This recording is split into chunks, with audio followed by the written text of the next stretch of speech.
জিলহজ মাসে কিছু আমল, কিছু দিক নির্দেশনা নবীজি আমাদেরকে দিয়েছেন, আমরা শুনবো ইনশাআল্লাহ, আমল করার চেষ্টা করব। সুনানে আবু দাউদ হাদিস নম্বর 2438। قال رسول الله صلى الله عليه وسلم ما من أيام العمل الصالح فيها أحب إلى الله من هذه الأيام يعني أيام العشر। رسول الله صلى الله عليه وسلم ارشاد فرمان আল্লাহ পাক রব্বুল আলামিনের কাছে জিলহজ মাসের প্রথম 10 দিন আমলের তুলনায় আর কোন আমলের তো প্রিয় নয়। সাহাবায়ে কেরাম বললেন, ইয়া রাসূলুল্লাহ ওয়াল জিহাদু ফি সাবিলিল্লাহ, আল্লাহর রাস্তায় জিহাদ করা সবচেয়ে বড় আমল, সবচেয়ে প্রিয় আমল। নবীজি সাল্লাল্লাহু আলাইহি ওয়াসাল্লাম ارشاد করলেন, ওয়াল জিহাদু ফি সাবিলিল্লাহ, আল্লাহর রাস্তায় জিহাদ করাটাও এই 10 দিনের আমলের তুলনায় তো প্রিয় না।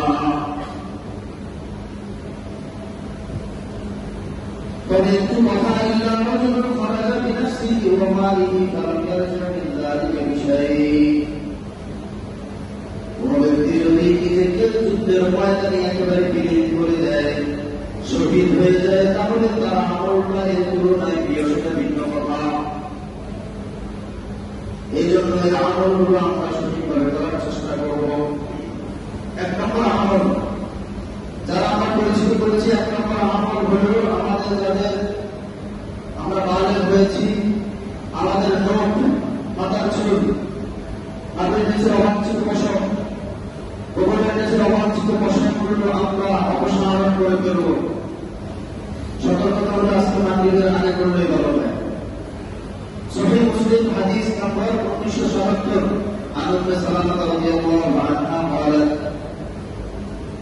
قال النبي صلى الله عليه وسلم أما ام سلمة في رواية النبي بوسط دعوائه خلال الحجة তোমরা যখন জিলহজ মাসের 7 দেখো, ফারাদা আহাদুকুম আন ইউযাহিয়া তোমাদের জন্য কুরবানি করার ইচ্ছা করে, ফালিয়ুমসিক আন শারিহি ওয়া আসফারিহি, সেই যেন তার চুল আর নখগুলো যেন না কাটে। এই হাদিস দ্বারা প্রতীয়মান হয় এই আমল শুধু কোরবানিকারী করার জন্য, মানে কোরবান যে করবে তার জন্য, বিষয়টা এমন নয়। সুনানে আবু দাউদ হাদিস নম্বর 792। হযরত আব্দুল্লাহ ইবনে আমর ইবনে আস রাদিয়াল্লাহু তাআলা বর্ণনা করেন, নবী সাল্লাল্লাহু আলাইহি ওয়াসাল্লাম একটি উদ্দেশ্য করলেন, ইয়াউমুল আযহা ঈদ, আমাদের তো ঈদুল আযহা ঈদ পালন করার জন্য বলা হয়েছে। জাআলাহুল্লাহু লিহাযিহি উম্মাহ, আল্লাহ পাক পরবর্তীকালে এই দিনটাই উম্মতের জন্য বানান দিয়েছেন। কুরবানির শত ফজিলত শোনার পরে সাহাবী বললেন,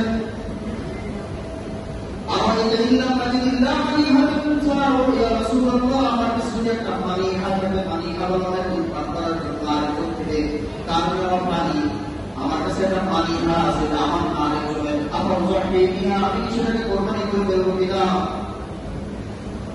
রাসূলুল্লাহ সাল্লাল্লাহু আলাইহি ওয়াসাল্লাম বলেছেন, মানিহা কোরবানি করার দরকার নাই, কারণ আরেকজনের প্রাণী না, মানিহা কোরবানি করবে না। তবে ওয়ালাকিন তাকুযু চাই, তুমি তোমার চুলগুলো কেটে ফেলবা, অতপাল্লি ফাসফা, তোমার ঠোঁটগুলো ফেলে দিবা, অতাকুসু শারিবা, তোমার বুকটা ছোট করে ফেলবা, অতাকলিবা আমাদের তোমার নাভির নিচের অবাঞ্ছিত সেই পশমটা তুমি অপসারণ করে ফেলবা। বিশ্বনবী মুহাম্মদ রাসূলুল্লাহ সাল্লাল্লাহু আলাইহি ওয়াসাল্লাম বলেন, ফাযালিকা তামামু হিজ্জাতিকা ইনদাল্লাহি আযজা ওয়া জাল, আল্লাহ পাক পরবর্তীকালে আলাম এই ছোটখাটো আমলের বিনিময়ে তোমার আমল নামায় তোমরা একটি কোরবানির সওয়াব লাভ করবে। একটা আমল পাইলাম, এগুলো অপসারণ করা।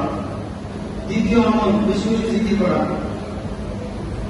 হাদিসে আবাদতুল করার সময় নেই, রাসূল আকরাম সাল্লাল্লাহু আলাইহি ওয়াসাল্লাম বলেছেন, তাসিরু ফীহিন্না মিনাত তাকবীর ওয়াত তাহমীদ ওয়াত তাহলীল, বেশি বেশি লা ইলাহা ইল্লাল্লাহ জিকির, বেশি বেশি আলহামদুলিল্লাহ জিকির, বেশি বেশি আল্লাহু আকবার জিকির করবেন।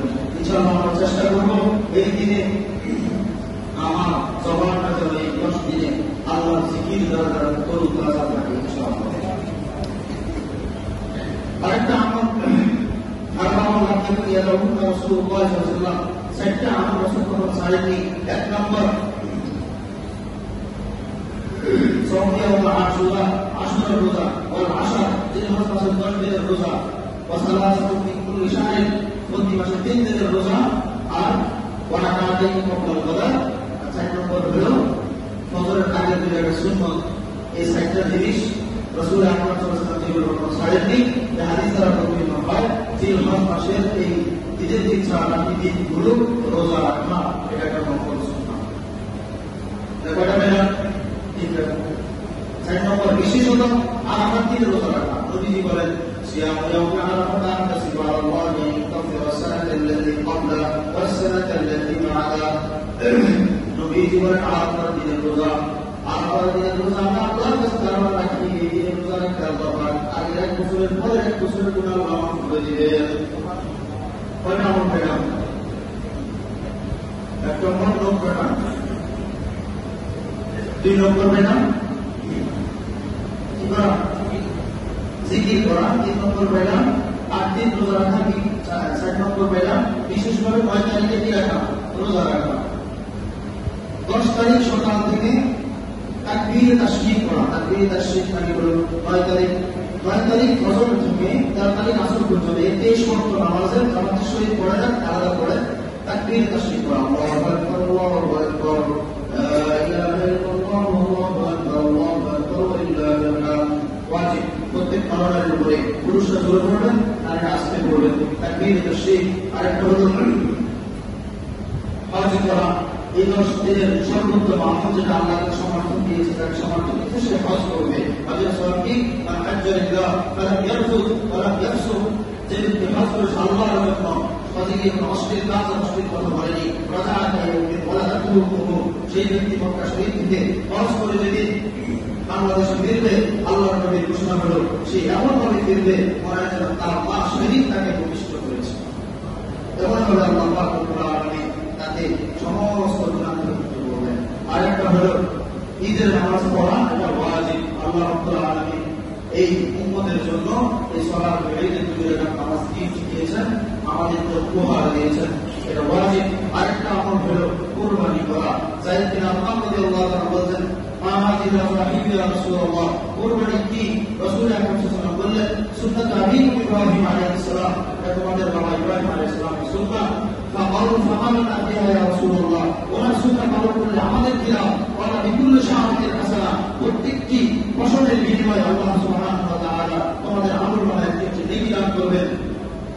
ওয়া ফাসুম ইয়া রাসূলুল্লাহ, বেড়া দুম্বা যেগুলোর পশম বেশি, যেগুলোতে এক জায়গায় দিয়ে অনেক পশম, এগুলো কোরবানি করলেও কি আল্লাহ পাক প্রত্যেকটি পশমের বিনিময়ে নেকি দিবে কিনা? সাহাবাদের একটু সন্দেহ হলো।